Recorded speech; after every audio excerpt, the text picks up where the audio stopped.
Suma teológica. Parte segundo 2ae. Cuestión 154. Las especies de la lujuria. Nos toca ahora tratar de las partes de la lujuria. Sobre ello se plantean 12 problemas. ¿Cómo se dividen las partes de la lujuria? ¿Es la simple fornicación un pecado mortal? ¿Es el pecado más grande?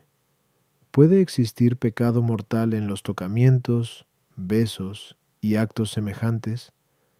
¿Es pecado mortal la polución nocturna? El estupro, el rapto, el adulterio, el incesto, el sacrilegio, el pecado contra la naturaleza. El orden de gravedad en estas especies de pecado. Artículo 1. ¿Es adecuada la división de la lujuria en 6 especies? Lat. Objeciones por las que parece que no es adecuada la división de la lujuria en 6 especies. Simple fornicación, adulterio, incesto, estupro, rapto y vicio contra la naturaleza. 1. La diversidad de materia no da lugar a especies distintas. Ahora bien, esta división se toma de la diversidad de materia, es decir, en cuanto que se tiene contacto carnal con una casada, con una virgen o una mujer de otra condición. Luego parece que no se dan distintas especies de lujuria según este criterio. No parece que se originen distintas clases de un vicio por algo que es propio de otro vicio, pero el adulterio no se distingue de la simple fornicación, sino por el hecho de tener contacto carnal con la mujer de otro, en cuyo caso se comete una injusticia. Luego parece que el adulterio no debe considerarse como un pecado de lujuria. 3. Así como se puede pecar con una mujer casada, también se puede pecar con una mujer consagrada a Dios mediante voto. Por consiguiente, del mismo modo que se considera al adulterio como especie de lujuria, deberíamos hacer lo mismo con el sacrilegio. 4. El casado no solo peca si tiene contacto carnal con otra mujer, sino también si practica el acto sexual de modo indebido con su mujer, lo cual es un pecado de lujuria. Luego también esto debería considerarse como una especie de lujuria. San, dice el apóstol en 2 Cor 12:21, que Dios no me humille de nuevo cuando vaya a vosotros, a causa vuestra, y tenga que llorar por muchos de los que antes pecaron y no hicieron penitencia de su impureza, de su fornicación y de su lascivia. Parece pues que la impureza y la lascivia deben considerarse partes de la lujuria, como lo es la fornicación. Sí. Lo dividido no debe figurar como parte de la división, pero esto se da en la lujuria, ya que se dice en Gal 5:19, son manifiestas las obras de la carne: fornicación, inmundicia, impureza, lujuria. Por consiguiente, la fornicación no debe considerarse como especie de lujuria. Contra esto está el hecho de que esta división aparece en las decretales, que este es de caus. Yo 1. Respondo, como ya señalamos antes, que 3. El pecado de lujuria consiste en el uso del placer venéreo en contra de la recta razón. Esto puede suceder de 2 modos. En primer lugar, por la materia en la que se busca este deleite. En segundo lugar, en cuanto que, aun habiendo una materia debida, no se cumplen otras condiciones necesarias, y dado que la circunstancia, en cuanto tal, no especifica el acto moral, sino que lo hace el objeto materia del acto, es conveniente que las partes de la lujuria se tomen atendiendo a la materia u objeto. La disconformidad con la recta razón puede tener su origen en un doble principio. Primero, por no ordenarse al fin del acto venéreo, y así, si se impide la generación de la prole, se da el vicio contra la naturaleza, como en todo acto venéreo del que no puede seguirse la generación, y si se impide la debida y digna educación de la prole. Hay fornicación simple, de hombre libre con mujer libre. La materia en la que se busca el acto venéreo puede estar en disconformidad con la razón bajo otro aspecto, en relación con otros hombres. Esto es posible por un doble capítulo. Primero, por parte de la mujer con la que se peca, al no guardarse el respeto que se le debe. A esto responde el incesto, que es el abuso de una mujer unida por consanguinidad o afinidad. En segundo lugar, si tenemos en cuenta aquella persona bajo cuya autoridad está la mujer, en efecto, si está bajo la autoridad del esposo, se comete adulterio. Si está bajo la autoridad paterna, se comete o bien estupro, si no se emplea violencia, o rapto, si se hace uso de violencia. Las especies se diversifican por parte de la mujer más que por parte del hombre, ya que en el acto venéreo, la mujer desempeña el papel de elemento pasivo, mientras que el hombre actúa como principio activo. Y ya dijimos que las especies se diversifican por razón de la materia. A las objeciones, 1. La diversidad de materia lleva consigo la diversidad formal de objeto, que se toma de los diversos modos de oponerse a la recta razón, como ya dijimos. In corp. 2. Puede admitirse que en un mismo acto se den torpezas propias de varios vicios, como se dijo antes. 1 todos QT, 18 a 7. Por eso el adulterio cae bajo la lujuria y la injusticia. Y la torpeza de la injusticia no es, en absoluto, accidental a la lujuria, pues ésta se hace más grave cuando conduce a un grado tan alto de concupiscencia que incluye también injusticia. 3. La mujer que promete continencia se desposa de algún modo con Dios. Por eso el sacrilegio cometido al violar a una mujer en esta condición es un adulterio espiritual. De igual manera, los demás modos de sacrilegio se reducen a otros modos de lujuria. 4. El casado no peca con su mujer a causa de una materia indebida, sino por otras circunstancias que no constituyen una especie moral del acto, como dijimos antes. In corp. Como dice la glosa en el lugar citado, la inmundicia equivale a la lujuria contra naturaleza. Por su parte, la impudicicia es la que comete el hombre con mujeres libres, y parece reducirse al estupro. Puede decirse también que la impudicicia comprende ciertos actos que acompañan al acto venéreo, como besos, tocamientos, etc. 6. La lujuria designa toda clase de excesos, como dice la glosa en el mismo lugar. Artículo 2. ¿Es pecado mortal la fornicación simple? Lat. Objeciones por las que parece que la fornicación simple no es pecado mortal. 1. Cuando una cosa se enumera juntamente con otras, ha de ser igual a ellas. Ahora bien, la fornicación se enumera con otras cosas que no son pecado, pues en Act 15:29 se dice que os abstengáis de carne inmolada a los ídolos, de la carne, de lo ahogado y de la fornicación. Pero el uso de las otras cosas no es pecado mortal, de acuerdo con lo que se dice en 1 Tim 4:4. Nada hay reprobable tomado con acción de gracias. Luego la fornicación no es pecado mortal. ¿Tú? Ningún pecado mortal es objeto de precepto divino, pero en Os 1:1 el Señor dice, ve, toma por mujer una prostituta y ten hijos de prostitución. Luego la fornicación no es pecado mortal. 3. Ningún pecado mortal se menciona en la Sagrada Escritura sin su correspondiente recriminación, pero la fornicación aparece en la Escritura y en los padres antiguos sin ser recriminada, ya que en Gen 16:4 Abraham hizo uso de su esclava Agar. En 30:9 Jacob se acercó a las esclavas de sus mujeres Balaam y Selfa. Y en 38:15 Judas hizo uso de Tamar, a la que tomó por meretriz. Luego la fornicación simple no es pecado mortal. 4.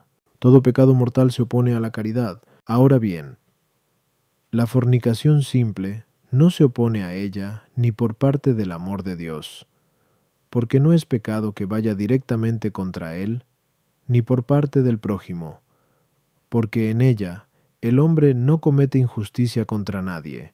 Luego la fornicación simple no es pecado mortal. Fin.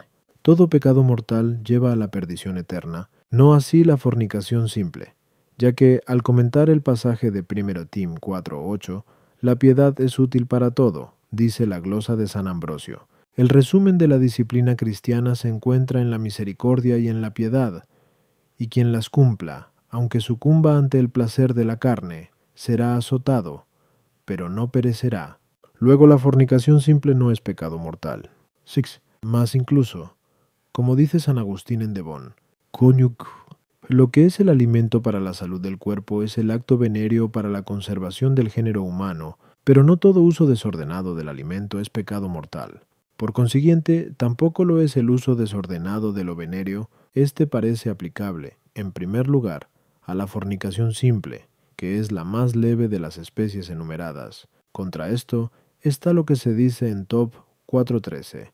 Guárdate, hijo, de toda fornicación, y no cometas el crimen de conocer a otra mujer que no sea la tuya. Ahora bien, la palabra crimen se refiere al pecado mortal. Luego la fornicación, y todo comercio carnal con otra mujer que no sea la propia, es pecado mortal. Solo el pecado mortal aparta del reino de Dios, pero la fornicación realiza esto, como se afirma en Gal 5:19 donde el apóstol, después de hablar de la fornicación y de otros vicios, escribe: los que tal hacen no poseerán el reino de Dios.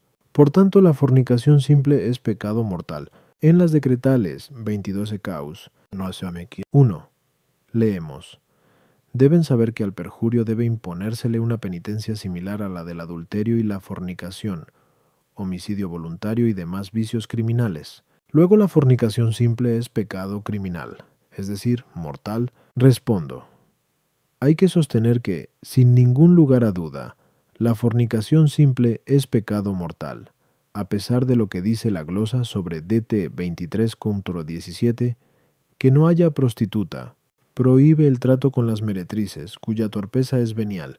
En efecto, no es venial, sino venal, lo propio de las meretrices. Para ver esto claramente, hay que tener en cuenta que es pecado mortal, todo pecado cometido directamente contra la vida del hombre. Ahora bien, la fornicación simple lleva consigo un desorden que repercute en perjuicio de la vida de aquel que va a nacer de tal acto carnal. En efecto, vemos que en todos los animales en los que se requiere, para la educación de la prole, la colaboración del macho y de la hembra, no practican un trato indiscriminado, sino del macho con una determinada hembra, o varias. Tal es el caso de las aves.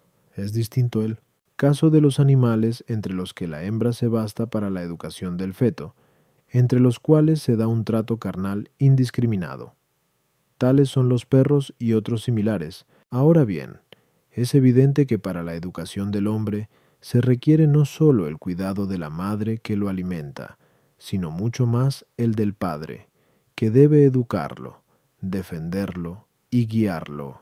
Por eso es contrario a la naturaleza humana el que el hombre practique indiscriminadamente el trato carnal, siendo preciso, por el contrario, que sea marido de una determinada mujer, con la que ha de permanecer no durante un corto período de tiempo, sino por mucho tiempo, incluso durante toda la vida. Por eso los padres tienen obligación de preocuparse de la seguridad de la prole como exigencia de su misma naturaleza, para educarla convenientemente. Esta seguridad desaparecería si se admitiera un trato carnal no definido. Esta concreción de una mujer se llama matrimonio, y por eso se dice que es de derecho natural.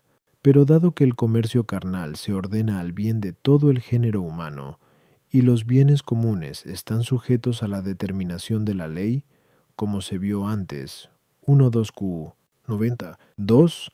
Es lógico que esta unión del macho y de la hembra, llamada matrimonio, esté sujeta a alguna ley. Cómo está determinada entre nosotros, se verá en la tercera parte, su PL. Q. 1. Cuando hablemos del matrimonio como sacramento, de aquí se deduce que, siendo la fornicación un contacto indeterminado, al no darse dentro del matrimonio, va contra el bien de la educación de la prole y es, por ello, pecado mortal. Y no obsta lo dicho el que, en algún caso, se provea a la educación de la prole, ya que lo que viene determinado por una ley se juzga conforme a lo que sucede más comúnmente, y no según lo que puede suceder en un caso particular. A las objeciones 1. La fornicación se nombra con los otros vicios, no porque tenga la misma razón de gravedad que ellos, sino que, si se juntan, es más bien porque de todos ellos podría originarse disensión entre judíos y gentiles, rompiendo así la armonía en que debían vivir. Los gentiles no consideraban la fornicación simple como ilícita, debido a la corrupción de su razón natural. Los judíos, en cambio, instruidos en la ley divina, la consideraban ilícita. En cuanto a los otros vicios que se enumeran allí, los judíos los reprobaban por una costumbre de convivencia legal, de ahí que los apóstoles se los prohibieran a los gentiles, no porque fueran ilícitos en sí mismos, sino por ser reprobables para los judíos, como ya dijimos antes, 1.2 qui, 103. 4 a 3. 2. La fornicación es considerada como pecado en cuanto que se opone a la recta razón. Y la recta razón humana se guía por la voluntad divina, que es la regla primera y principal. Por eso lo que hace el hombre por voluntad de Dios, obedeciendo a su mandato, no va contra la recta razón, aunque parezca que se opone al orden común de la razón. Del mismo modo que no va contra la naturaleza lo que se opera milagrosamente mediante el poder divino, aunque se oponga al curso ordinario de sus leyes.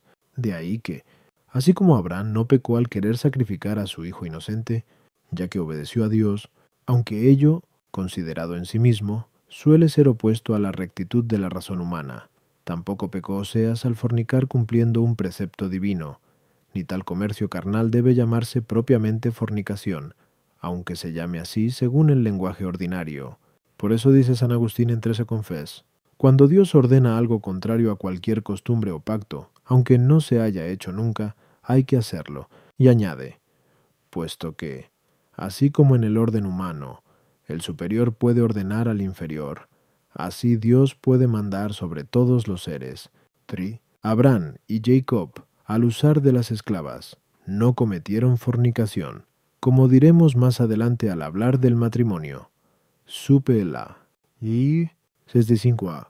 5 a Judá no es necesario eximirlo de pecado, puesto que también vendió a su hermano José. La fornicación simple va contra el amor al prójimo en cuanto que se opone al bien de la prole, como ya dijimos, in corp, ya que no engendra conforme a lo que es conveniente para ésta, pip. Las obras de piedad hacen que el que ha cometido pecado carnal se libre de la perdición eterna, en cuanto que, mediante ellas, se dispone a conseguir la gracia del arrepentimiento.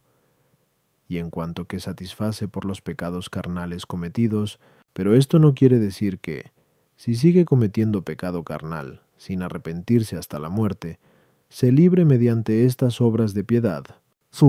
De una sola relación carnal puede nacer un hombre, por eso la relación carnal desordenada, que impide el bien de la prole que puede nacer, es pecado mortal en sí misma, y no sólo por el desorden de la concupiscencia. En cambio, por el abuso o desorden de una sola comida, no se impide el bien de la vida entera del hombre. Por ello, el pecado de gula no es, en sí mismo, mortal.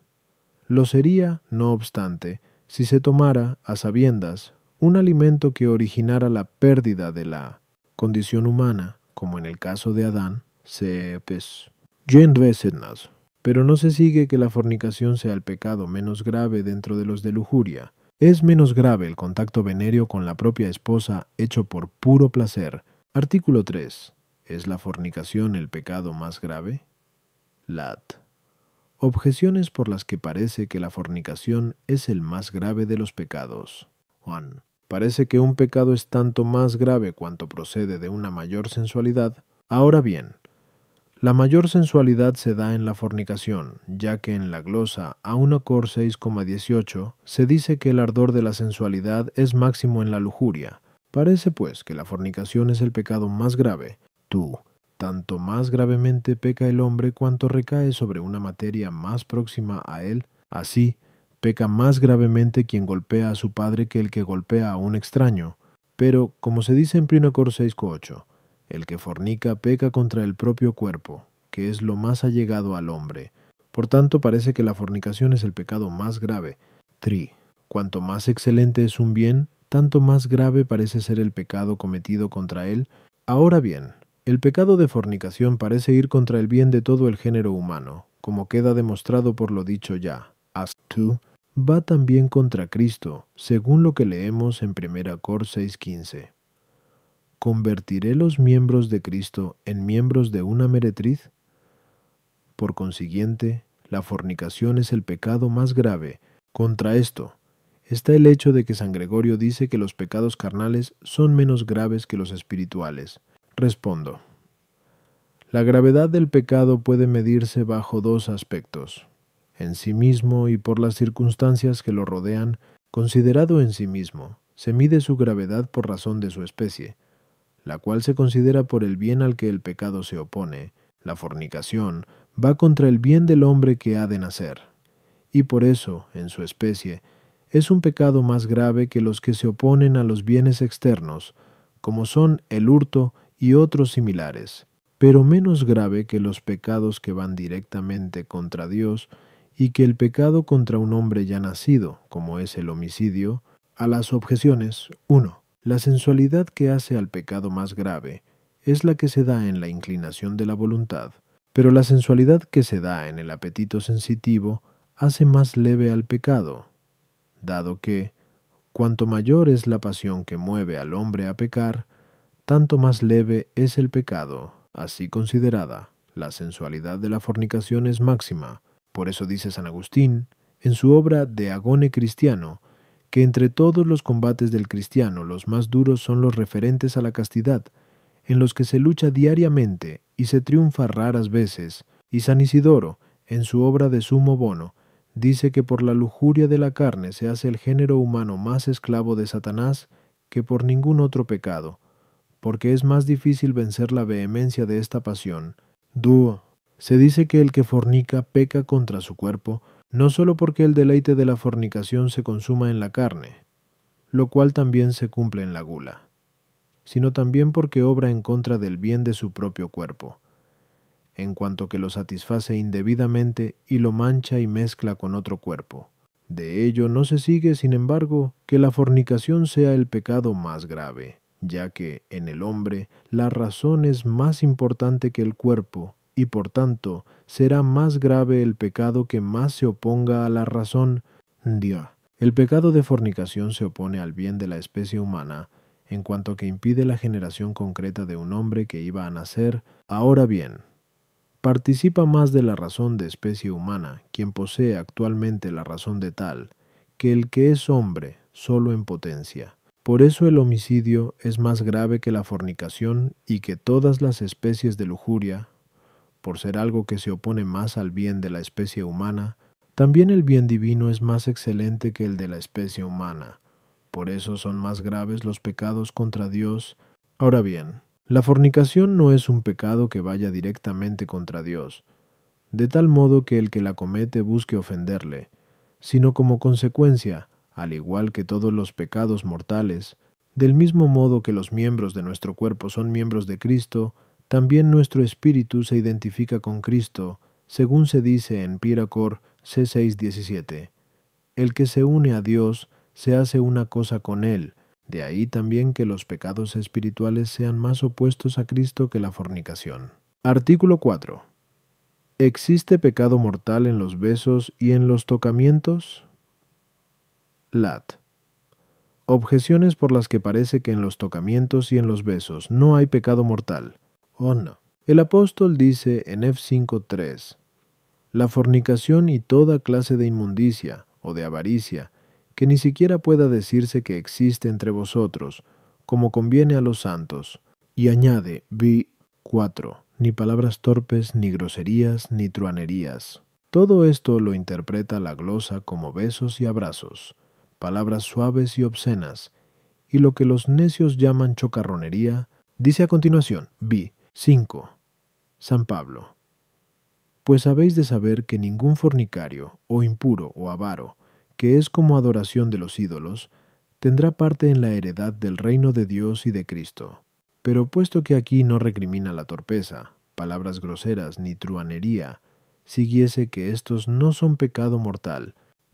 Decimos que la fornicación es pecado mortal, porque impide el bien de la generación y educación de la prole, pero a esto no colaboran, en absoluto, los besos, tocamientos ni abrazos. Luego en ellos no se da pecado mortal. Las cosas que son en sí mismas pecado mortal no pueden hacerse nunca sin cometer pecado, pero los besos, tocamientos, etc., ¿le pueden darse alguna vez sin pecado? Luego no son en sí mismos pecado mortal. Contra esto está el hecho de que es menos obscena una mirada que el tocamiento, abrazo o beso. Ahora bien, la mirada obscena es un pecado mortal, condenado en Med 5:28. El que mira a una mujer y la desea, ya pecó en su corazón. Luego con mayor razón serán pecado mortal el beso sensual y actos similares. Dice San Cipriano en su obra Ad Pomponium de Virginitate. Ciertamente, el contacto carnal, los abrazos, las conversaciones obscenas, el dormir en la misma cama. ¿Cuánto tienen de deshonroso y de criminal? Luego el hombre, al cometer estos actos, es reo de crimen, es decir, de pecado mortal. Respondo. Consideramos que una cosa es pecado mortal desde un doble aspecto. En primer lugar, por su especie, y así considerados, los besos, abrazos y tocamientos no son necesariamente pecado mortal, puesto que pueden darse sin sensualidad, bien sea por costumbre patria, por necesidad o por otra circunstancia o causa razonable. En segundo lugar, decimos que una cosa es pecado mortal por razón de su causa. El que da limosna para inducir a herejía, peca mortalmente por la corrupción existente en la intención con que lo hace. Ahora bien, ya dijimos antes, 1.2q 72a 8, que no solo el consentimiento en el acto de pecado mortal es pecado grave, sino también el consentimiento en el deleite del mismo. Por ello, dado que la fornicación es pecado mortal, y lo son mucho más las otras especies de lujuria, sigúese que no sólo el consentimiento en el acto, sino también el consentimiento en el deleite de tal pecado es pecado mortal. Por consiguiente, dado que los besos, abrazos, etc., tienen por fin el placer, síguese que son pecado mortal. Solo bajo este aspecto decimos que son libidinosos, y como tales, pecado grave. A las objeciones 1. El apóstol no menciona los tres últimos actos, porque no revisten gravedad de pecado, sino en cuanto dicen relación con los anteriores. 2. Los besos y tocamientos, aunque no impiden directamente el bien de la prole, son fruto de la sensualidad, que es la raíz de la oposición a dicho bien, de ahí que sean pecado mortal. 3. De la objeción se deduce que esos actos no son pecado mortal por su misma naturaleza. Artículo 5. ¿Es pecado mortal la polución nocturna? Lat. Objeciones por las que parece que la polución nocturna es pecado. 1. El merecer y desmerecer se refieren a una misma cosa. Ahora bien, el que duerme puede merecer, como leemos de Salomón, que pidió a Dios el don de sabiduría mientras dormía, tal como se dice en 3 re 3 humosinques y en 2 par l sieses. Luego también se puede desmerecer mientras se duerme. Da, todo el que tiene uso de razón puede pecar. Dado que, mientras se duerme, se tiene uso de razón, porque con frecuencia se razona en ese estado, y se refiere una cosa a otra, se asiente o se disiente, sigúese que se puede pecar mientras se duerme. Así, pues, no se excluye el que la polución nocturna pueda ser pecado, puesto que ese acto lo es en sí mismo. Es inútil increpar e instruir a quien no puede obrar conforme a la razón ni contra ella, pero algunos hombres son instruidos e increpados mientras duermen, según leemos en Job 33, 15, 16. En sueños o en visión nocturna, cuando desciende el sueño sobre los hombres, entonces abre sus oídos y les da sus instrucciones. Luego, durante el sueño, puede el hombre obrar de acuerdo con la razón o contra ella, es decir, hacer el bien o pecar. Por ello parece que la polución nocturna es pecado. Contra esto está lo que dice San Agustín en 12 Supergen. Cuando la imagen que acompaña a nuestra conversación durante la vigilia se reproduce, como visión, en el que duerme, sin que éste pueda distinguir entre ella y la verdadera unión con los cuerpos, la carne se ve excitada y produce sus efectos normales. Todo ello se realiza sin pecado, del mismo modo que no es pecado decir una cosa que ha sido pensada únicamente para decirla. Respondo. Podemos hablar de la polución nocturna bajo dos aspectos. En primer lugar, en sí misma, así considerada, no es pecado, puesto que todo pecado depende del juicio de la razón, y así el primer movimiento de sensualidad solo es pecado en cuanto que puede ser reprimida por el juicio de la razón. Si quitamos el juicio de la razón, desaparece la razón de pecado. Ahora bien, mientras dormimos, la razón no emite un juicio libre, sino que se gobierna todo por un mundo de fantasmas que nos parecen seres reales, como es evidente por lo que dijimos antes. Por eso no se imputa al hombre, como pecado, lo que hace mientras duerme, como tampoco se le imputa lo que hace cuando está furioso o demente, En segundo lugar, podemos considerar la polución nocturna en relación con su causa. Esta puede ser triple, una corporal. En efecto, cuando hay en el cuerpo una cantidad sobreabundante de humor seminal, bien por conversión de los humores, o bien porque el cuerpo está demasiado caliente o por otros motivos similares, el hombre se imagina, en sueños, los actos que normalmente conducen a la expulsión del humor excesivo, como sucede con cualquier otro líquido sobreabundante. Por ello, si la sobreabundancia de tal humor se debe a una causa culpable, como puede ser el exceso de comida o de bebida, en ese caso la polución es culpable en virtud de la causa que lo ha producido. En cambio, si la sobreabundancia o emisión de tal humor no proviene de una causa culpable, la polución nocturna no es culpable en sí misma ni por razón de su causa. Una segunda causa de la polución puede ser interior al hombre.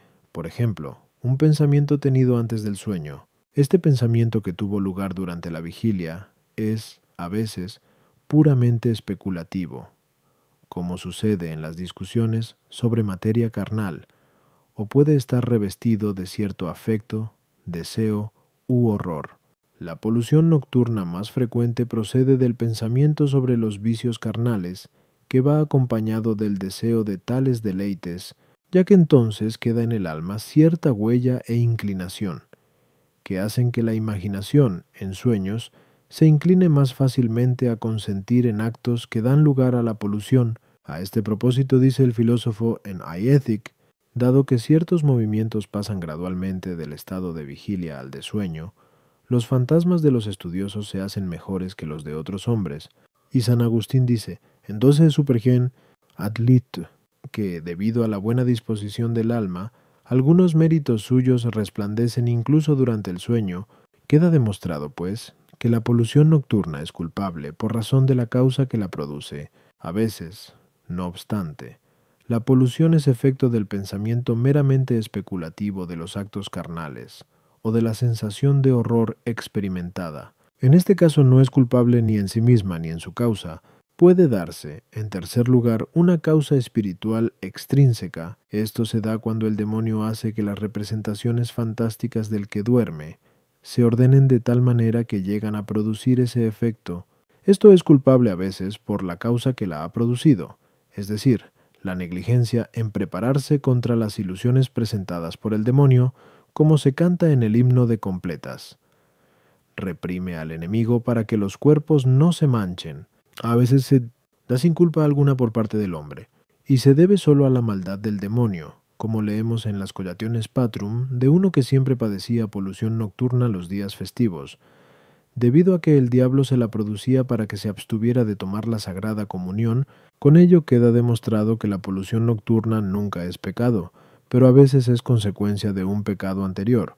A las objeciones 1. Salomón no mereció, en sueños, que Dios le concediera la sabiduría, sino que eso fue un símbolo de un deseo anterior de la misma, por lo cual se dice que tal petición agradó a Dios, como dice San Agustín en Dodece Supergen, at lit.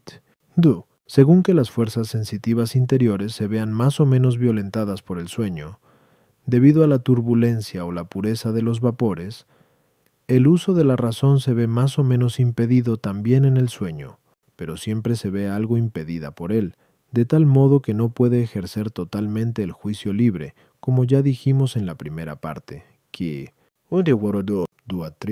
por eso entonces no es considerada culpable de lo que hace. 3. La aprehensión de la mente no se ve tan impedida durante el sueño como el juicio, el cual se logra mediante la conversión a las imágenes sensibles. Por eso no hay inconveniente en admitir que el hombre, mediante su razón, aprehenda algún concepto nuevo durante el sueño, sea en virtud de los pensamientos e imágenes, por revelación divina, o por influjo de los ángeles buenos y malos. Artículo 6. ¿Debe considerarse el estupro como una especie nueva de lujuria? Lat. Objeciones por las que parece que no debe considerarse el estupro como una especie nueva de lujuria. 1. El estupro es la defloración ilícita de una virgen, tal como aparece en las decretales. Dexique sis caus. 1. Pero esto puede darse entre un hombre libre y una mujer libre. en cuyo caso es fornicación. Luego el estupro no debe considerarse como una especie de lujuria distinta de la fornicación. Dice San Ambrosio en el libro de Patriarquis, que nadie se deje llevar por las leyes de los hombres. Todo estupro es adulterio. Ahora bien, las especies que se oponen mutuamente no se incluyen en el mismo acto. Luego, dado que se considera al adulterio como una especie de lujuria, parece que no debe considerarse así el estupro. 3. El cometer una injuria contra uno parece decir relación con la injusticia y no con la lujuria. Pero el que comete estupro comete injuria contra otro, es decir, contra el padre de la niña, que puede considerar que se le ha hecho un daño y apelar judicialmente contra el que ha cometido el estupro. Luego no debemos considerar el estupro como una especie distinta de lujuria. Contra esto está el hecho de que el estupro consiste propiamente en un acto venéreo por el que se deflora a una virgen. Dado que la lujuria se ocupa de los actos venéreos, parece que el estupro es una especie de la lujuria. Respondo. Dondequiera que aparezca una torpeza especial en la naturaleza de un vicio, debe suponerse una especie determinada de ese vicio. La lujuria es un pecado cuya materia son los actos venéreos, como dijimos antes, Q 53 a 1. Y existe una torpeza especial en el hecho de que sea deflorada una virgen que está bajo la tutela de su padre, en primer lugar, por parte de la niña, que por el hecho de haber sido violada, sin mediar ningún contrato de matrimonio, se ve en peligro de no lograr un matrimonio legítimo y se expone a prostituirse, cosa de la cual se retraía por temor a perder su integridad virginal. En segundo lugar, por parte del padre que se cuida de su custodia, conforme a lo que leemos en Eclo 42:11. Sobre la fuerza atrevida refuerza la vigilancia. No te haga escarnio de tus enemigos. Queda claro, por consiguiente, que el estupro, que lleva consigo la indebida defloración de vírgenes que están bajo la custodia de sus padres, es una especie nueva de lujuria. A las objeciones 1. Aunque la virgen está libre del vínculo matrimonial, no está libre de la potestad paterna. Tiene, además, el sello de la virginidad, impedimento especial contra el pecado de fornicación, y que no debe romperse sino en el matrimonio. De ahí que el estupro no sea una fornicación simple, es decir, con mujeres ya corrompidas, como aparece en la glosa a 2 Cor 12:21, que no hicieron penitencia de su impureza, de su fornicación. En ese pasaje, San Ambrosio toma el estupro de un modo más general, como pecado de lujuria en toda su amplitud. De ahí que llame estupro a todo acto sexual de un hombre casado con cualquiera otra mujer que no sea la suya. Prueba de ello es que añade: al varón no le está permitido lo que no está permitido a la mujer. También se toma así en Num 5,13. Si hay adulterio y no hay testigos, porque no fue hallada en estupro, 3. Puede admitirse que un pecado se haga más grave por la unión con otro. El pecado de lujuria se agrava con el de injusticia, porque parece más desordenada la concupiscencia, que no se abstiene del deleite ni siquiera para evitar una injusticia. Lleva consigo pues doble injusticia, una por parte de la Virgen, a la cual, aunque no corrompa por la fuerza, seduce, teniendo que satisfacer por ello, y por eso se dice en Ex 22:16-17.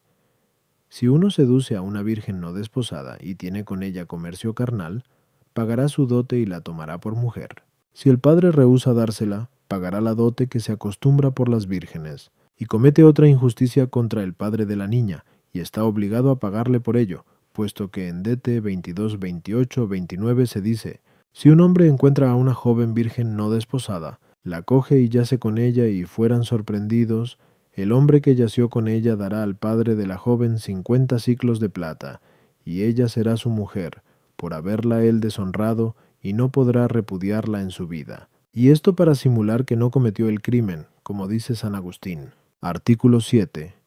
¿Es el rapto una especie de lujuria distinta del estupro? Lat. Objeciones por las que parece que el rapto no es especie de lujuria distinta del estupro. Ian, dice San Isidoro en sus etimologías. El estupro, es decir, el rapto, es propiamente un coito ilícito, derivado de la palabra corromper. Por eso quien comete rapto goza del estupro. Parece, pues, que el rapto no debe considerarse una especie de lujuria distinta del estupro. Parece que el rapto lleva consigo cierta violencia, pues se dice en las decretales, Isexe gesis xss caus. Por 1.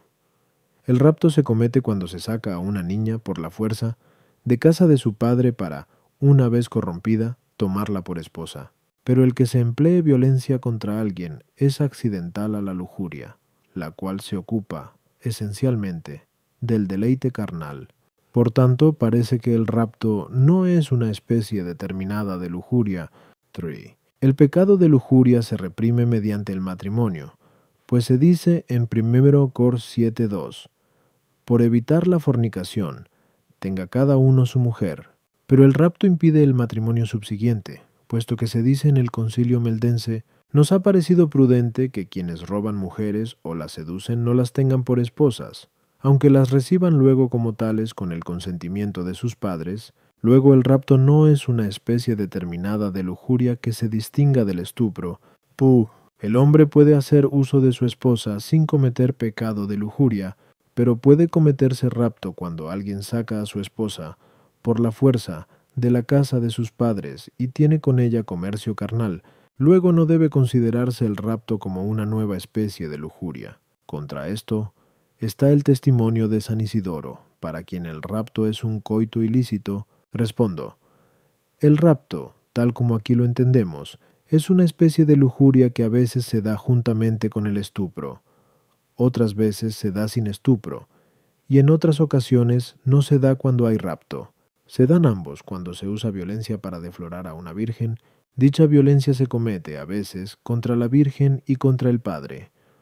Otras veces se comete solo contra el padre, cuando la virgen consiente en ser sacada violentamente de la casa de su padre. La violencia del rapto presenta también otra diferencia. A veces la joven es sacada violentamente de la casa de sus padres y es corrompida violentamente, pero otras veces, aunque sea sacada a la fuerza, no es corrompida violentamente, sino con su consentimiento, bien sea corrompida con acto de fornicación o con acto matrimonial. En efecto, siempre que haya violencia, se salva el concepto de rapto, pero puede darse el rapto sin estupro si uno arrebata a una viuda o a una niña ya corrompida. Por eso dice el Papa Símaco: detestamos a los raptores de viudas o de vírgenes por la crueldad del crimen, y viceversa, el estupro se da sin rapto cuando se desflora indebidamente a una virgen sin emplear violencia. A las objeciones 1, el rapto y el estupro se dan casi siempre juntos. De ahí que a veces se tome el uno por el otro. El empleo de violencia parece tener origen en la vehemencia del deseo, que hace que el hombre no tema exponerse a los peligros correspondientes. Hay que distinguir entre el rapto de jóvenes desposadas y el de jóvenes que no lo están. Las primeras han de ser devueltas a sus esposos, que tienen derecho sobre ellas por el hecho de estar desposadas. En cambio, las no desposadas han de ser devueltas, en primer lugar, a la potestad paterna. Después, si los padres consienten, pueden ser tomadas por esposas. El hacerlo de otro modo es ilícito, ya que quien roba algo tiene obligación de restituirlo. No obstante, el rapto no anula el matrimonio ya contraído, aunque impide contraerlo. En cuanto al texto del concilio que se aduce, se escribió para reprobar ese crimen, y ya está abrogado. Por eso San Jerónimo defiende lo contrario cuando escribe: hay en las Escrituras 3 clases de matrimonio legítimo. La primera se da cuando una virgen casta es dada legítimamente a un hombre. La segunda, cuando una virgen es raptada por un hombre fuera de casa y unida a él por la fuerza. Si el padre quiere, la dotará como el padre crea conveniente y pagará el precio de la virginidad. La tercera se da cuando el padre de la joven no quiere entregarla a este hombre y se la entrega a otro. Puede referirse también dicho texto a las que ya están desposadas, sobre todo por palabras de presente. El esposo, en virtud de los esponsales, tiene ya derecho sobre la esposa. Por ello, aunque peque al emplear la fuerza, no comete rapto. Por eso dice el Papa Gelasio: la ley de los reyes antiguos dice que se comete rapto cuando una joven no desposada es robada con violencia. Artículo 8. ¿Es el adulterio una nueva especie de lujuria? Lat. Objeciones por las que parece que el adulterio no es una nueva especie de lujuria distinta de las demás. Il. Se llama adulterio por el hecho de que uno se acerca a otra mujer distinta de la suya, como dice la glosa Alex. Pero la mujer distinta de la propia puede hallarse en varios estados.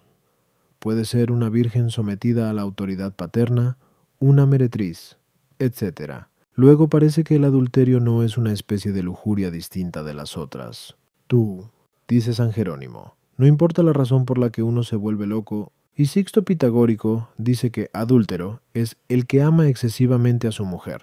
Luego el adulterio se da en toda clase de lujuria y no debe considerarse como una nueva especie de esta, donde se da la misma razón de torpeza.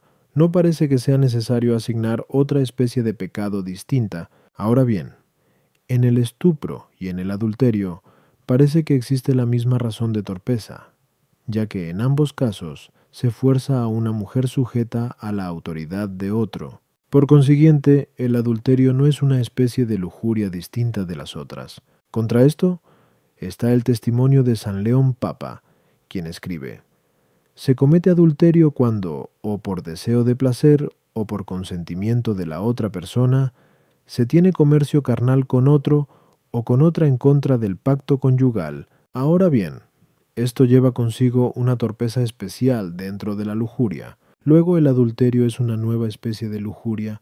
Respondo. Adulterio, como indica la misma palabra, es acceso al tálamo ajeno. En él se peca de dos modos contra la castidad y contra el bien de la generación humana. Primeramente, por tener comercio carnal con una mujer con la que no se está casado, como sería necesario para la educación de la propia prole. En segundo lugar, al tener comercio carnal con una mujer casada, impidiendo así el bien de la prole ajena, dígase lo mismo de la mujer casada que se corrompe por el adulterio. De ahí que se diga en Eclo 23, 32, 33. Toda mujer que abandona a su marido pecará, en primer lugar, por desobedecer la ley del Altísimo, en la que se ordena, ex 20:14, no fornicarás. En segundo lugar, por abandonar a su marido, actuando en contra de la seguridad de su prole. En tercer lugar, por cometer adulterio y procurarse hijos de otro hombre, lo cual va contra el bien de la propia prole. Pero lo primero es común a todos los pecados mortales, mientras que los otros dos elementos pertenecen de modo especial al adulterio. Queda claro, pues, que el adulterio es una nueva especie de lujuria, dado que encierra en sí mismo una especial deformidad acerca de los actos venéreos. A las objeciones. 1. Si un casado tiene comercio carnal con otra, el pecado de él puede considerarse por parte suya, en cuyo caso siempre será adulterio porque peca contra la fidelidad del matrimonio, o por parte de la mujer a la que accede. Así mirado, es adulterio a veces, cuando un casado peca con la mujer de otro, y otras veces estupro u otra clase de pecado, según las diversas condiciones de las mujeres con las que tiene la relación carnal. Ya dijimos antes, 1. Que las diversas especies de lujuria se toman del distinto estado de las mujeres. El matrimonio se ordena especialmente al bien de la familia humana, como se dijo antes.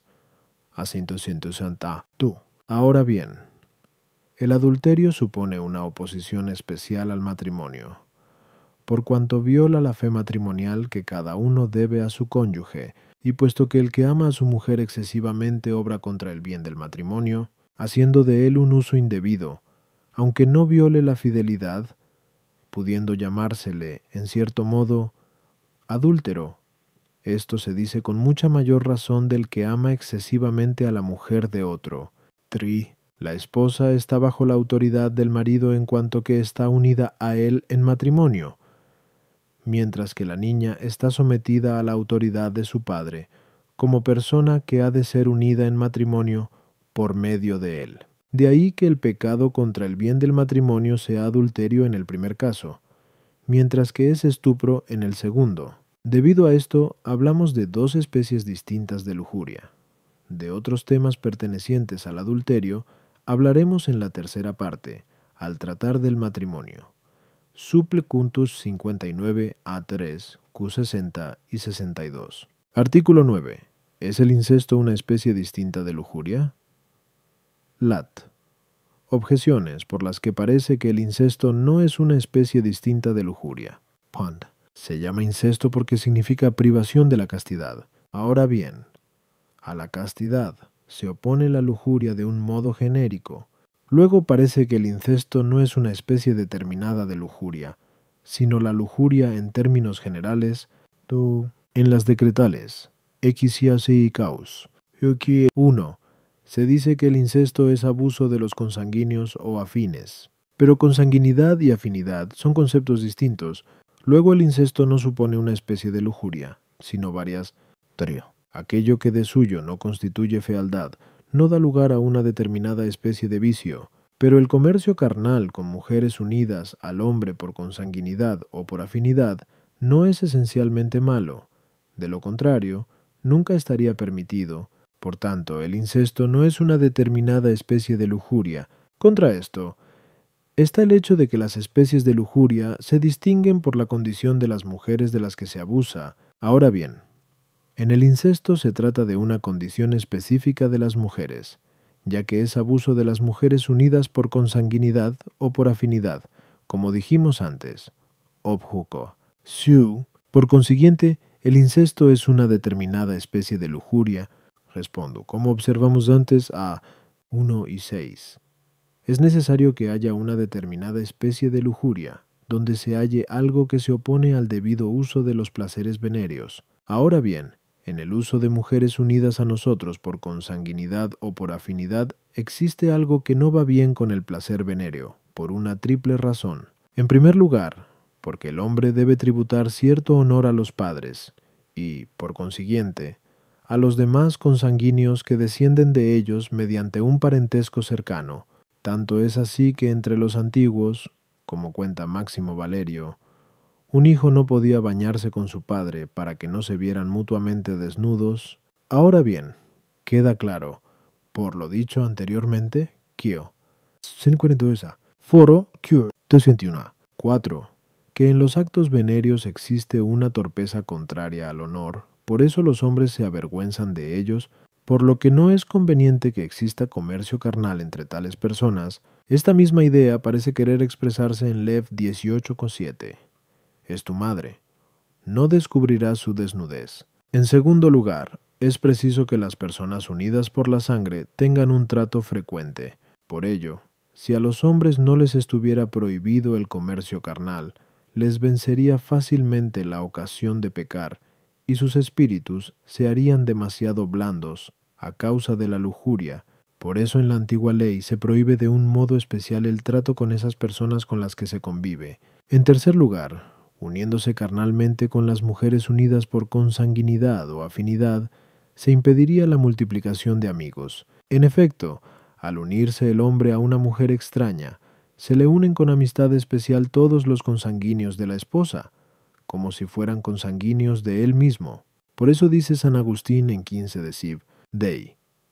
Existe una norma rectísima de caridad, según la cual los hombres que necesitan una concordia útil y honesta se vean relacionados por múltiples circunstancias, de modo que no tenga uno varias mujeres, sino que haya una para cada uno. Aristóteles añade una cuarta razón en Segundo Polit, puesto que el hombre ama naturalmente a las mujeres consanguíneas. Si se añadiera el amor derivado del comercio carnal, resultaría un amor demasiado ardiente y un gran incentivo a la sensualidad, lo cual se opone a la castidad. Queda demostrado así que el incesto es una determinada especie de lujuria. A las objeciones 1. El uso indebido de las personas unidas a nosotros contribuiría en grado máximo a la corrupción de la castidad, sea por las oportunidades o por el excesivo ardor en el amor, como dijimos antes. Incorp. W. Por eso el uso indebido de tales personas se llama, por antonomasia, incesto. Du. La persona unida por afinidad se une a otra mediante una persona unida por consanguinidad. Por ello, dado que lo uno se ordena a lo otro, vale para ambas la misma razón de inconveniencia. 3. En el comercio carnal de personas consanguíneas, hay algo esencialmente indecente y opuesto a la razón natural, el que se realice comercio carnal entre padres e hijos, cuya relación de consanguinidad es esencial e inmediata, puesto que los hijos deben, por naturaleza, respeto a los padres. Por eso dice el filósofo, en Nueto de Animal, hasta que un caballo al que se engañó para que se uniera carnalmente con su madre, se lanzó a un precipicio, como horrorizado de lo que había hecho, dando a entender que incluso entre algunos animales existe una reverencia natural hacia los padres. En cambio, en las personas que no están ligadas entre sí próximamente, sino por su relación con los padres, tampoco reviste el pecado tan suma gravedad e indecencia, sino que ésta varía según las costumbres y la ley, sea ésta humana o divina. Ya hemos dicho, A2, que el uso del placer venéreo, al estar ordenado al bien común, está sujeto a la ley. Por eso, como dice San Agustín en 15 de Siv, Dei, el comercio carnal entre hermanos y hermanas, si bien fue recomendable antiguamente, por venir impuesto por la necesidad, pasó luego a ser reprobable por prohibirlo la religión. Artículo 10. ¿Puede el sacrilegio ser una especie de la lujuria? Lat. Objeciones por las que parece que el sacrilegio no puede ser una especie de la lujuria.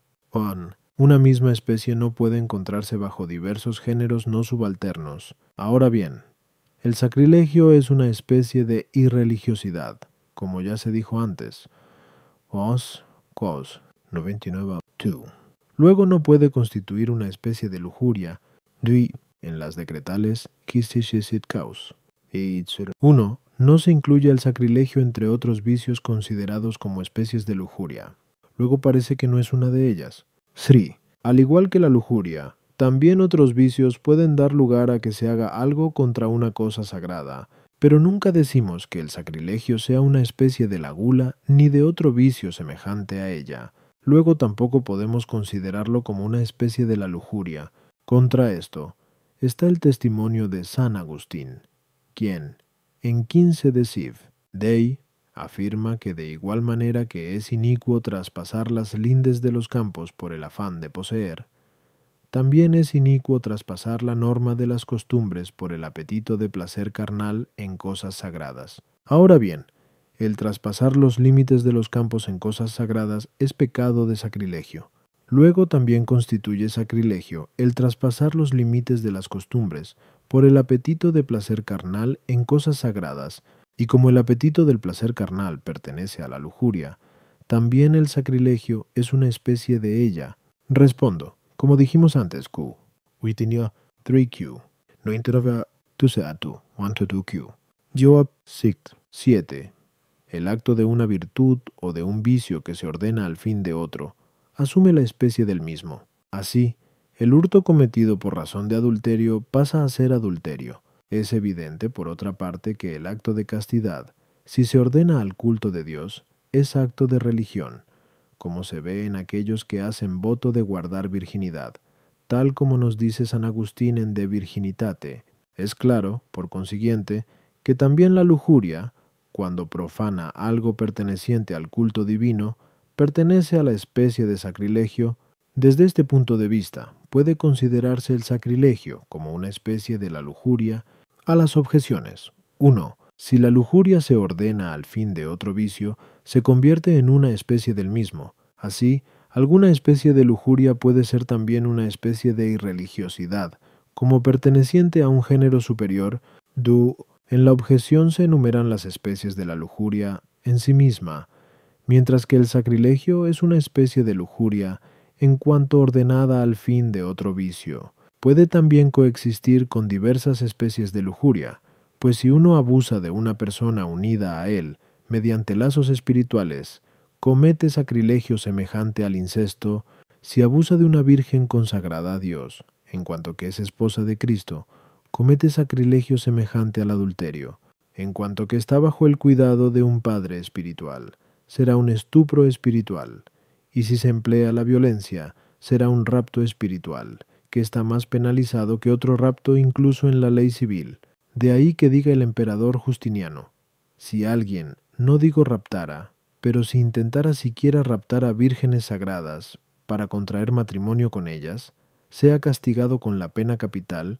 3. El sacrilegio se comete con cosas sagradas. Ahora bien, Cosa sagrada puede ser una persona sagrada que se desea para cometer con ella actos carnales, y entonces cae dentro de la lujuria, o cuya posesión se desea, en cuyo caso pertenece a la injusticia. También puede el sacrilegio pertenecer a la ira si se comete injuria contra una persona sagrada bajo el influjo de la ira. Incluso, si se toma con gula un alimento sagrado, se comete sacrilegio. Pero el sacrilegio se incluye, de manera especial, en la lujuria, que se opone a la castidad, a cuya observancia se consagran de modo especial algunas personas. Artículo 11. ¿Es una especie de la lujuria el pecado contra la naturaleza? Lat. Objeciones por las que parece que el pecado contra la naturaleza no es una especie de la lujuria. En la anterior enumeración, a mínimo sentas, 2 de las especies de lujuria, no se menciona el vicio contra la naturaleza. Luego no es una especie de lujuria. La lujuria se opone a una virtud, y como tal queda incluida bajo la malicia, pero el vicio contra la naturaleza no está contenido bajo la malicia, sino bajo la bestialidad. Según atestigua el filósofo en Septimi Ethic, luego el vicio contra la naturaleza no constituye una especie de lujuria. 3. La lujuria tiene como materia propia actos ordenados a la generación humana. Como consta por lo ya dicho, pero el vicio contra la naturaleza se refiere a actos de los que no puede seguirse la generación, luego no es una especie de la lujuria. Contra esto está el pasaje de 2 Somalacos 12:21, donde figura el vicio contra la naturaleza al enumerar otras clases de lujuria. No hicieron penitencia de su inmundicia, de su fornicación y su lascivia, sobre lo cual comenta la glosa. Inmundicia, es decir, lujuria contra la naturaleza. Respondo. Como dijimos ya antes, a 6 y 9, existe una determinada especie de lujuria en la que hay una razón de torpeza que hace que el acto venéreo sea malo. Esto puede darse bajo un doble aspecto. En primer lugar, porque choca contra la recta razón, como sucede en todo vicio de lujuria. En segundo lugar, porque se opone también al mismo orden natural del acto venéreo apropiado a la especie humana, y entonces se llama vicio contra la naturaleza. Esto puede suceder de varios modos. Primero, si se procura la polución sin coito carnal, por puro placer, lo cual constituye el pecado de inmundicia, al que suele llamarse molicie. En segundo lugar, si se realiza el coito con una cosa de distinta especie, lo cual se llama bestialidad. En tercer lugar, si se realiza el coito con el sexo no debido, sea de varón con varón o de mujer con mujer, como dice el apóstol en Rom 1:26-27, y que se llama vicio sodomítico. En cuarto lugar, cuando no se observa el modo natural de realizar el coito, sea porque se hace con un instrumento no debido o porque se emplean otras formas bestiales y monstruosas antinaturales. A las objeciones 1. En la objeción se enumeran las especies de lujuria que no se oponen a la naturaleza humana. Por eso no se alude al vicio contra la naturaleza. La bestialidad se distingue de la malicia, que se opone a la virtud humana en cuanto a un exceso acerca de la misma materia. Por eso puede incluirse en el mismo género. 3. El lujurioso no busca la generación humana, sino el placer venéreo, que puede experimentarse sin realizar actos de los cuales se sigue la generación. Y esto es lo que se busca en el vicio contra naturaleza. Artículo 12. ¿Es el vicio contra la naturaleza el pecado más grave entre las especies de la lujuria? Lat. Objeciones por las que parece que el vicio contra la naturaleza no es el pecado más grave entre las especies de la lujuria. Son. Cualquier pecado es tanto más grave cuanto más se opone a la caridad. Ahora bien, parece que se oponen más a la caridad del prójimo el adulterio, el estupro y el rapto, que infieren una injuria al prójimo, que los pecados contra la naturaleza, que no suponen injuria contra nadie. Luego, el pecado contra la naturaleza no es el más grave de entre las especies de la lujuria. Parece que son pecados más graves aquellos que se cometen contra Dios, Pero el sacrilegio se comete directamente contra Dios, por ser una injuria contra el culto divino. Luego el sacrilegio es un pecado más grave que el pecado contra la naturaleza. 3. Parece que un pecado es tanto más grave cuanto se comete contra personas a las que debemos querer más. Ahora bien, según el orden de la caridad, debemos amar más a las personas que están más unidas a nosotros, a las cuales manchamos mediante el incesto, que a las extrañas, a las cuales manchamos a veces por el vicio contra la naturaleza. Luego el incesto es un pecado más grave que el vicio contra la naturaleza. 4. Si el vicio contra la naturaleza es el más grave, parece que ha de ser tanto más grave cuanto más se opone a la naturaleza, pero parece que los pecados que más se oponen a la naturaleza son la inmundicia y la molicie, ya que parece más conforme a la naturaleza el que haya un elemento activo y otro pasivo. Según esto, la inmundicia sería el pecado más grave contra la naturaleza, lo cual es falso. Luego, los vicios contra la naturaleza no son los más graves de entre los de la lujuria. Contra esto está lo que dice San Agustín en su obra De Adulterin, Coniugis. De todos estos, es decir, de los pecados pertenecientes a la lujuria, el peor es el que va contra la naturaleza. Respondo. En cualquier orden de cosas, la corrupción de los principios es pésima, porque de ellos dependen las consecuencias. Ahora bien, los principios de la razón son los naturales, ya que la razón, presupuestos los principios determinados por la naturaleza, dispone los demás elementos de la manera más conveniente. Esto se nota tanto en el orden especulativo como en el operativo.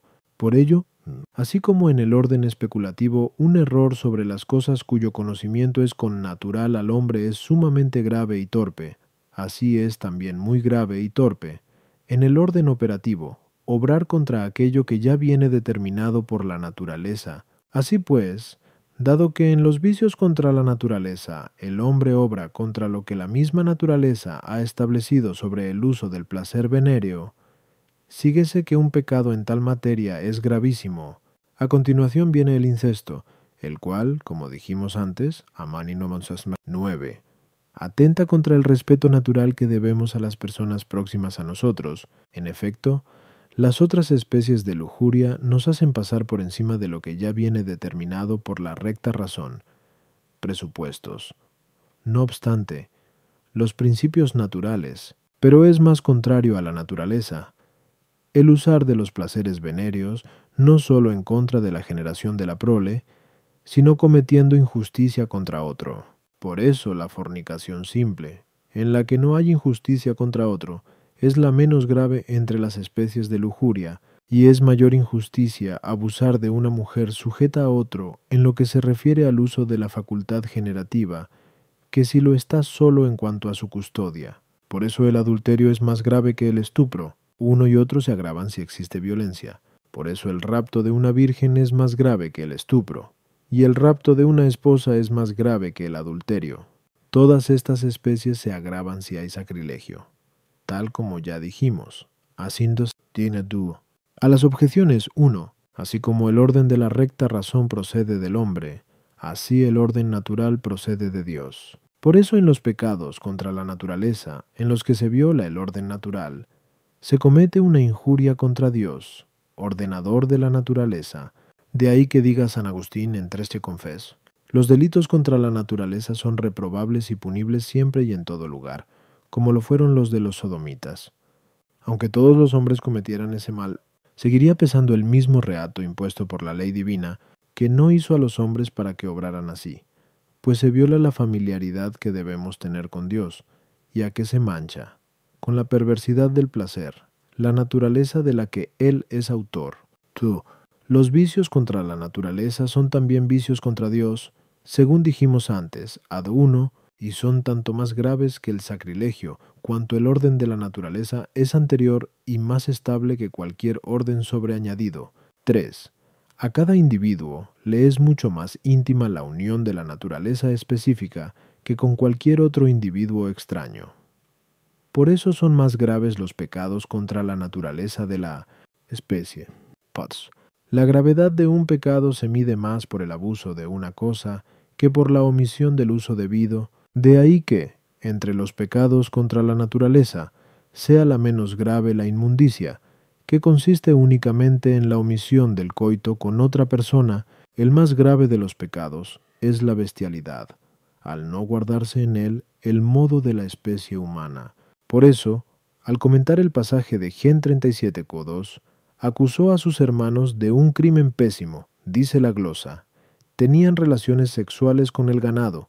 Viene a continuación el crimen sodomítico, en el que no se observa el sexo debido, y después viene el pecado consistente en no guardar el debido modo de realizar el coito, más grave, si no se realiza en el órgano propio de la generación, que si hay algún desorden en cuanto a otros detalles relativos al modo de realizar el coito.